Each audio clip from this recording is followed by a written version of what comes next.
L'église dans laquelle vous vous trouvez, l'église La Paix de l'Éternel, sous l'inspiration du Seigneur, cette église vient de vivre un moment merveilleux. Et nous appelons ce moment de restauration spirituelle, moment de retraite. Nous avons l'habitude de rester à la maison le lundi, regarder la télévision, regarder des programmes télé, faire autre chose. Au cours de la semaine passée, Dieu nous a mis à part. Dieu nous a amenés ici afin de nous instruire. Dieu nous a parlé. Dieu nous a donné des recommandations. Dieu nous a bénis. Et nous avons appelé cette période la période de la restauration spirituelle. Dieu nous a dit, arrêtez-vous un peu. Je veux vous instruire. Je vais vous donner une nouvelle force. Je vais vous ressourcer. Et c'est à l'exemple de Jésus, notre modèle. Après avoir travaillé, après avoir guéri les malades, après avoir ressuscité les morts, après avoir enseigné, Jésus montait à la montagne pour faire le bilan de son travail, pour faire le rapport à son Dieu, à notre Dieu, à son Père, et puis demander la force, l'énergie pour poursuivre la mission. Et nous savons que Jésus a accompli sa mission avec succès. Parce qu'il montait toujours à la montagne. L'église était à la montagne pour se ressourcer. Et nous croyons que Dieu nous a ressourcés. Dis Amen fort. Nous avons vu 11 principes, 11 piliers, 11 conditions afin que Dieu nous donne la force, l'énergie, car la route est encore longue à parcourir. Et cette route est parsemée des obstacles. Mais Dieu nous a donné les armes nécessaires. Dieu nous a donné la force nécessaire. Dieu nous a donné les moyens nécessaires afin de poursuivre notre route avec Jésus. Jusqu'à ce qu'il revienne. Et Dieu nous a bénis. Alors, il nous restait un principe. Il nous restait le 12e pilier. Et c'est ce 12e principe que je vais m'attarder ce matin à développer avec toi. J'ai intitulé ce 12e pilier 12 tribus de Judas, n'est-ce pas? 12 apôtres de Jésus. Et nous sommes à notre 12e principe qui s'intitule « Ne pas s'éloigner de Jérusalem ». Question. Que représente Jérusalem? Tu as déjà entendu parler de Jérusalem? Oui. Qui est-ce qui a déjà entendu parler de Jérusalem? Amen. Lève un peu la main. Oh, c'est très important. Tu as déjà entendu parler de Jérusalem? Amen. Jérusalem, c'est l'image de la ville sainte. Rappelez-vous que même notre Seigneur, pour visiter son église, c'était aussi à Jérusalem. Et je me suis toujours posé la question. Pourquoi pas Samarie? Pourquoi pas dans la Judée? Pourquoi pas dans une autre ville? Mais c'était à Jérusalem. C'est-à-dire que Jérusalem est l'image de la sainteté. Rappelez-vous que Jérusalem, dans ce temple, le temple est appelé la maison du trésor.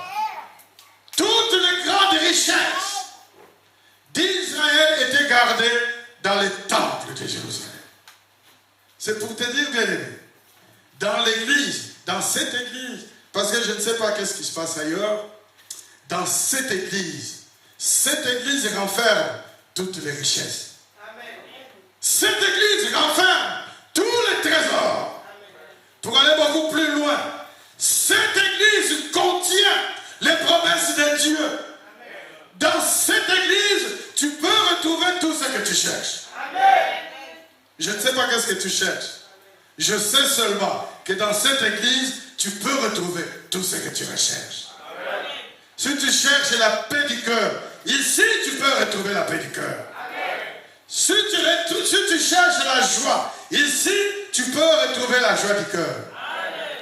Si tu cherches un emploi stable, quand tu viens ici, tu pries, tu peux retrouver un emploi stable. Moi je crois en cette promesse. Si tu cherches la délivrance sur des esprits impurs qui existent, mais Jésus est plus puissant que les esprits impurs. Ici, tu vas retrouver la paix du cœur.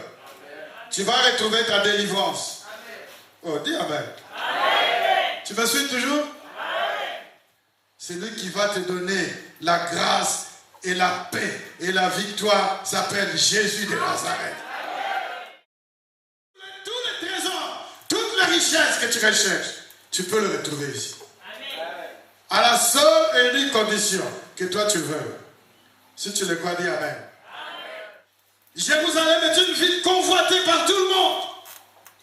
Parce que c'est une ville stratégique, bien aimé. Cette église est une église stratégique pour Dieu.